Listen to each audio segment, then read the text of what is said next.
The scream cut through the diner like shattered glass. It wasn't loud, but it was desperate, thin, and full of fear. A small voice trembling with belief rather than strength said the words that would change everything. "Daddy, please help her." For a single frozen moment, time seemed to stop. Plates hovered mid-air, conversations died on tongues, and one exhausted father sitting in a cracked vinyl booth felt his entire world snap into focus. He wasn't a hero, wasn't trained for violence, wasn't looking for trouble. He was just a man who had promised his daughter that as long as he breathed, she would never be alone in the dark. Before the story pulls you deeper, if you believe in kindness, second chances, and ordinary people doing extraordinary things, please take a moment to like this video, share it with someone who needs hope, and subscribe to Kindness Corner. Also, tell us in the comments where you're watching from. Your support helps stories like this reach hearts that need them. Marcus Hale had learned to survive quietly.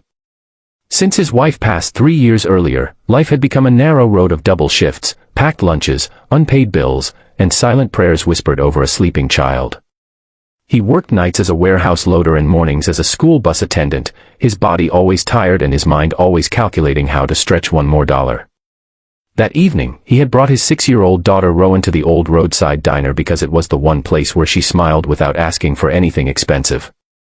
The neon lights fascinated her, and the waitress always gave her an extra cherry on her milkshake. For Marcus, it was a rare moment to sit still and breathe. The trouble started quietly, the way most real trouble does. 2 men at the counter had been drinking since before sunset, their laughter sharp and careless. When the young waitress dropped a tray and apologized, one of the men grabbed her wrist too tightly, words slurred but intentions clear. The other laughed, blocking her path. People looked away. Some pretended to scroll on their phones. Others told themselves it wasn't their business.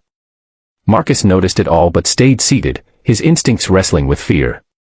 He had a daughter to think about. He had no safety net if something went wrong. He lowered his eyes, hoping it would pass. It didn't.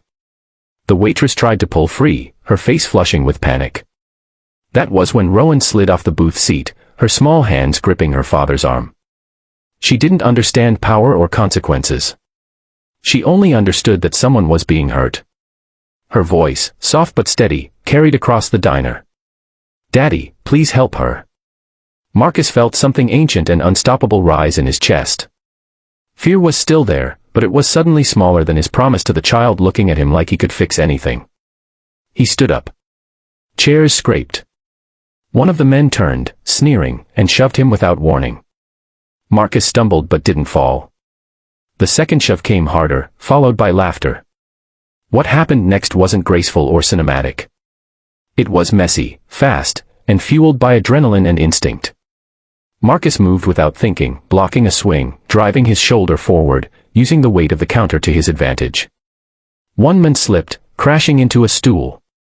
The other lunged, only to be caught off balance and driven backward. Within seconds, both men were down, shocked more than injured, the room echoing with gasps instead of music. Marcus didn't feel victorious. He felt terrified. He stepped back, hands shaking, heart pounding, already imagining police lights and courtrooms and his daughter asking why he wasn't home. The manager called the authorities. The waitress cried quietly in the corner. Rowan stood frozen, eyes wide, not scared but confused. When officers arrived, witnesses spoke up, finally finding their voices. Security footage confirmed what happened.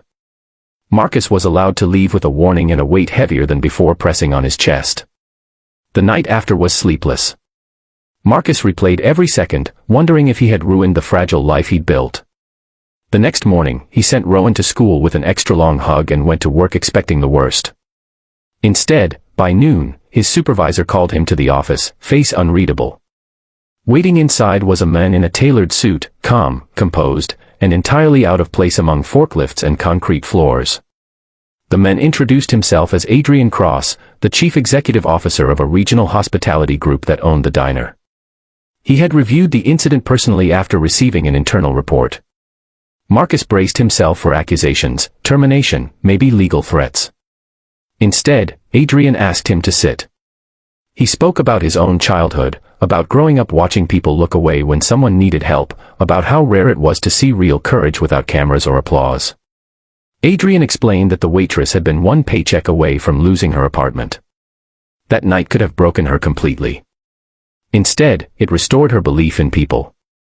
He told Marcus that he wasn't there to punish him but to thank him.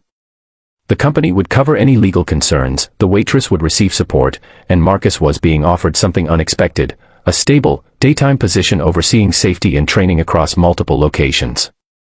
A job with benefits, predictable hours, and enough pay to finally stop choosing between groceries and rent. Marcus didn't know how to respond. He thought of Rowan, of her small voice asking him to help, of the example he wanted to set without ever realizing the cost. His eyes burned as he nodded, overwhelmed not by relief alone but by the realization that doing the right thing had not destroyed him. It had changed everything. That evening, Marcus picked Rowan up from school earlier than usual. They went back to the diner, but this time they sat by the window. The waitress smiled when she saw them, a real smile this time, no fear behind it. Rowan waved proudly. Marcus held his daughter's hand, feeling the steady rhythm of her heartbeat, understanding that courage didn't always roar.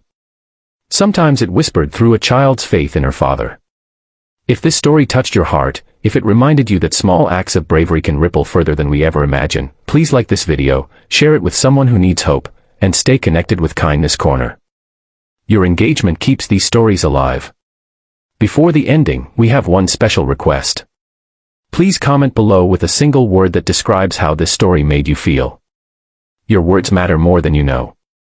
Marcus Hale never became famous. There were no headlines, no viral clips. But in one diner, on one ordinary night, a tired single father chose courage over fear. And because of that choice, lives quietly changed forever.